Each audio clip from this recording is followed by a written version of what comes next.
Hey, happy Tuesday, everybody. Sean coming at you from HighLevel. So we've got another AI agent action today.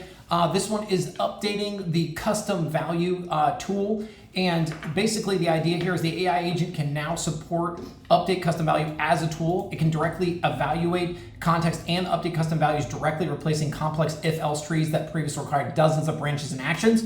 Obviously, this is huge if you've been using this. You can eliminate the need for large if-else. Also, several customers requested this specifically as they manage 10 to 15 branches across 6 to 7 actions. Support the familiar let the AI decide action versus a static value pattern.